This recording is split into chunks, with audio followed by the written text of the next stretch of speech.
अस्सलाम वालेकुम नाज़रीन, मैं हूं शाहिद अजमल और आप देख रहे हैं मेरा YouTube channel daily news report. आज हम बात करेंगे पाकिस्तान की मईशत के हवाले से कि क्या वजह है कि पाकिस्तान की मईशत जो है वो बेहतरी की तरफ नहीं जा रही और पिछले कई सालों से हमारी मईशत जो है मुसलसल जो है तनज़्ज़ुली का शिकार हो रही है और कर्ज़ और इस तरह की दीगर चीज़ें जो हैं वो हमें पाकिस्तान को जो है वो कर्ज़ की दलदल के अंदर हम फंसते चले जा रहे हैं, लेकिन हमें उसके बावजूद कोई रिलीफ मिलता हुआ नज़र नहीं आ रहा। आज हमारे साथ जो हैं एबीएन न्यूज़ के जो ब्यूरो चीफ़ हैं खालिद जमील सीनियर सहाफ़ी हैं, वो हमारे साथ हैं। उनसे हम बात करेंगे कि वो इसको एक्सप्लेन करें आखिर क्या वजह है हमारी इस दलदल में फंसने की और इससे निकलने का वाहिद रास्ता क्या है। जी खालिद साहब बताइएगा इसके ऊपर। देखिए शायद साहब, बुनियादी तौर के ऊपर तीन चार बड़े इश्यूज़ हैं इन पे। एक तो गवर्नेंस का इशू है कि तर्ज हुक्मरानी हमारा जो है कि वो जो एक सस्टेनेबल लॉन्ग टर्म पॉलिसीज़ होनी चाहिए वो नहीं है हमारी। दूसरा जो है कि हमारे अखराजात जो है कि वो बहुत ज़्यादा हैं और आमदन कम है। तीसरा मामला जो है कि पॉलिटिकल इंस्टेबिलिटी पाकिस्तान के अंदर पिछले 2-4 सालों से आप मुसलसल बढ़ती हुई दिखाई दे रही है, ठीक नहीं हो रही। इन अवामिल के नतीजे में जब पॉलिटिकल इंस्टेबिलिटी और फिर उसके अंदर गवर्नेंस शामिल हुई तो आपका लोकल इन्वेस्टर यहाँ से जाना शुरू हो गया। आपका जो कम्पिटिटिव मार्केट होनी चाहिए, आपकी प्राइसेस, महंगाई बहुत ज़्यादा है, आप डूइंग जो बिज़नेस की कॉस्ट है वो यहाँ पे बहुत ज़्यादा हुई।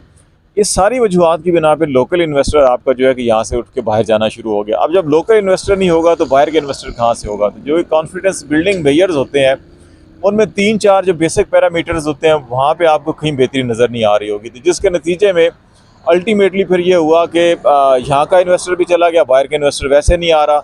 और फिर हमने जो इन्वेस्टर्स को इंसेंटिव्स देने के लिए जो इदारे बनाए या जो पॉलिसीज़ बनाने की कोशिश की, अब SIFC अगर हमने बनाई तो वो भी सारी की सारी अगर आप उसकी वेबसाइट को विज़िट करें तो आपको ग्रीन इनिशिएटिव एक टूरिज़्म का नज़र आएगा, बाकी जो NLC है, FWO है और DHA है। अब दुनिया ने यहाँ तो इन्वेस्ट करने नहीं आना ना, आपका पोटेंशियल कुछ और है लेकिन आपकी तरजीहात कुछ और है। ये सारी वो वजूहत हैं जिनकी वजह से आपका जो एक तो इन्वेस्टमेंट नहीं आ रही। फिर मामला जो है जहाँ पे सियासत हावी हो जाए हर मामले के ऊपर, मैशत के ऊपर भी, आपकी सोशल इकनॉमिक इश्यूज़ के ऊपर भी, तो फिर मामलात कहीं और चले जाते हैं। उसकी वजह से आपका चाहे लोकल पाकिस्तानी है या बाहर पाकिस्तानी बैठा है वो बदकिस्मती से तर्ज हुकूमत से भी, तर्ज सियासत से भी, तर्ज माशरत से भी मुतनफ़र होना शुरू हुआ।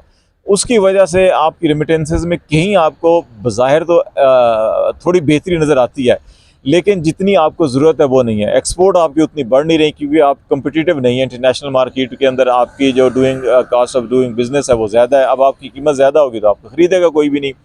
फिर हमारी पॉलिसीज़ ख़ुद इतनी ख़राब है कि IT सेक्टर हो या और मामलात हो कि हम शायद जो वो डेडलाइंस हैं वो मीट नहीं कर सकते, इसलिए भी हम मार खा जाते हैं। ये सारी वजूहत मिलकर जो है कि मजबूरी के तौर के ऊपर हमें घुटनों के बल जो है कि हमारी मईशत को लेकर आए हैं। अब इसको बेहतर कैसे होना चाहिए? सबसे पहले तो यह है कि आप एक सियासी इस्तेकाम लेकर आएँ। जिन मामलात की वजह से सियासी निज़ाम में बिगाड़ पैदा हुई है, अगर वो मामला ठीक करें और तमाम जो सियासी जमातें हैं, स्टेक होल्डर हैं, वो पाकिस्तान की मईशत को समझें और उसके लिए क्या बुनियादी ज़रूरी इक़दाम हैं वो अगर उठाएँ तो पहला ठहराव ये आएगा।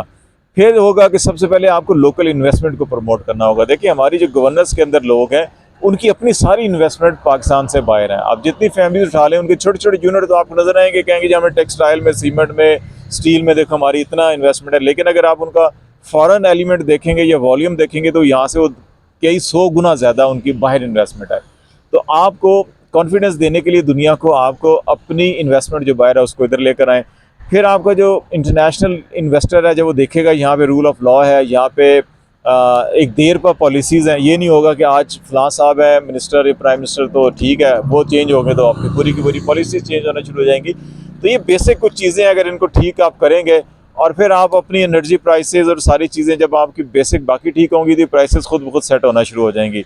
ये चीज़ें ठीक होंगी तो आपकी जो फाइनेंशियल मार्केट है और आपका जो डॉलर पैरिटी एक्सचेंज रेट है वो क्योंकि स्टेबल नहीं होता, इसलिए आपने जो अहदाफ रखे होते हैं 6 महीने के, 1 साल के, 12 महीने के, वो 3 महीने बाद ही सारा का सारा बिगाड़ पैदा हो जाता है। आपके वो सारी की सारी टारगेट अचीव नहीं हो सकते। तो इस बुनियाद जो है आपकी बुनियादी पॉलिटिकल स्टेबिलिटी को ठीक करें। पायदार पॉलिसीज़ होनी चाहिए, देर व पॉलिसीज़ होनी चाहिए, रूल ऑफ लॉ होना चाहिए। इन्वेस्टर को ये पता हो कि अगर मेरे साथ यहाँ पे ज़्यादती करेगा कोई तो मैं किसी का दरवाज़ा खटकाऊंगा, मुझे इंसाफ मिलेगा। ये नहीं होगा कि वहाँ पे कोई और बैठा होगा, उसके सर के ऊपर उसने या तो बंदूक रखी होगी या अंगूठा रखा होगा इशारा के ऊपर, जब मैं चाहता हूँ वो फैसला करे। ये 3-4 अगर पैरामीटर्स ठीक कर लें तो खुद ब खुद मेरा ख्याल है पहिया जो है मीशत का ठीक से में चलना शुरू हो जाएगा। जी बहुत शुक्रिया खालिद साहब।